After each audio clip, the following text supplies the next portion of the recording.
सुनहरे सूरज के नीचे डेविड अपने झुंड के बीच खड़ा है। उनकी सफेद ऊन हरे भरे पहाड़ियों पर चमक रही है।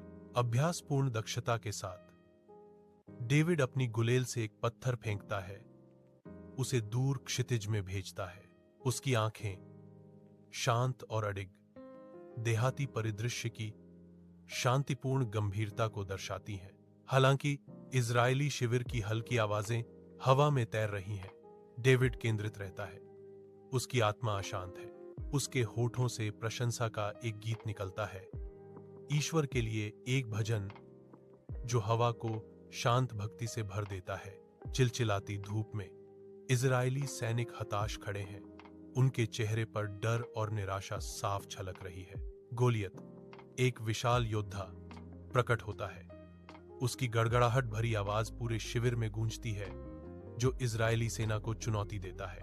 उसका कवच भयावह रूप से चमकता है और भारी हथियार चमकते हैं, जिससे सहमे हुए सैनिकों पर डर की एक लंबी छाया पड़ती है। डेविड अपने भाइयों के लिए भोजन लाते हुए भयावह दृश्य का गवाह बनता है।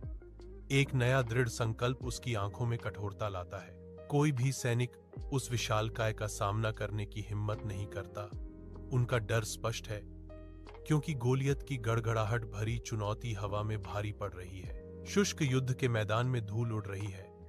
जैसे ही एक विशालकाय गोलियत एक युवा चरवाहे डेविड का उपहास करता है। अपनी गड़गड़ाहट वाली हौंसी के साथ गोलियत उपहास करता है, क्या मैं एक कुत्ता हूं जो तुम मेरे पास लाठियां लेकर आते हो?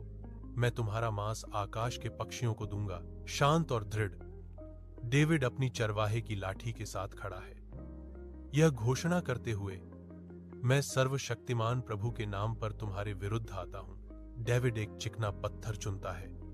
उसकी आंखें एक पल के लिए बंद हो जाती हैं, एक मौन प्रार्थना में, इससे पहले कि वह उसे अपनी गुलेल में लोड करे। एक जोरदार वार के साथ डेविड ने पत्थर छोड़ा, जो सीधे गोलियत के माथे पर लगा, जिससे वह धरती पर गिर पड़ा। इजरायली सैनिकों में एक जोरदार जयकार गूंजती है, क्योंकि वे अपनी अप्रत्याशित और चमत्कारी जीत का जश्न मना